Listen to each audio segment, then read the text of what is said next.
Tu regardes, tu restes, tu fais partie du truc. Ici, on ne fait pas de contenu fast-food. Chaque vidéo est un terrain de jeu, un champ de bataille, une énigme. Tu veux juste cliquer, passe ton chemin. Tu veux comprendre, rire, cogner, réfléchir, alors reste jusqu'au bout. Et si t'es encore là à la fin, t'es pas juste un abonné, t'es un complice. Bonjour, bienvenue à Gilles de Presse. Aujourd'hui, je vous résume l'essai, le livre Les deux accidents de Mathieu Bock-Côté, sorti donc au mois d'octobre 2025, dans le contexte où il a fait son passage à Tout le monde en parle. Donc, je vous résume son livre, donc Les deux accidents. Donc, l'accident, mais lequel? Dans son essai Les deux accidents, Mathieu Bock-Côté nous plonge dans une fracture historique. Il affirme qu'il n'existe plus un seul Occident uni, mais deux visions de l'Occident irréconciliables.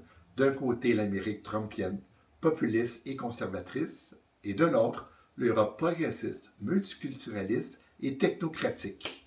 Deux héritages, deux trajectoires, deux destins. Le livre est séparé en 4 parties. D'abord, partie 1, la fracture atlantique. Comme il y a deux Allemagnes, il y aurait désormais deux Occidents. L'Amérique se replie sur ses racines nationales, religieuses et identitaires. Elle revendique un conservatisme assumé, une volonté de défendre ses frontières et ses traditions. L'Europe, elle, s'enfonce dans une logique inverse. Progressisme, multiculturalisme, décolonialisme. Elle se rêve laboratoire d'un monde nouveau, mais au prix d'un effacement de ses repères historiques. Partie 2. Les secousses contemporaines.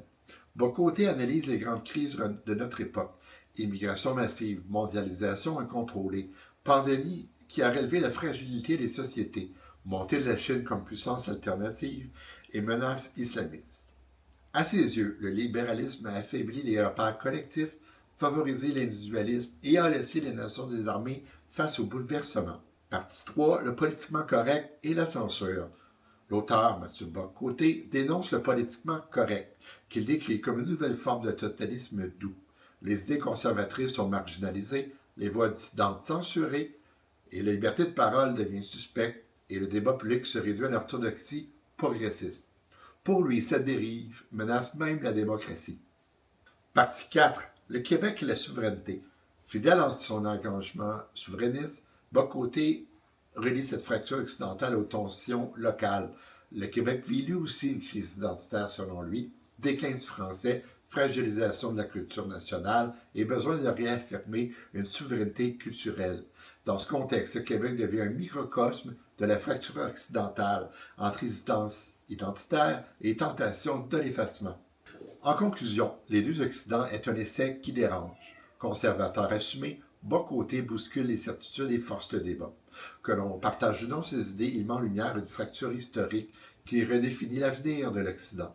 Deux continents, deux visions, deux mondes. Et au milieu, une question. Quel Occident survivra? C'était Gilles Lapresse. Merci.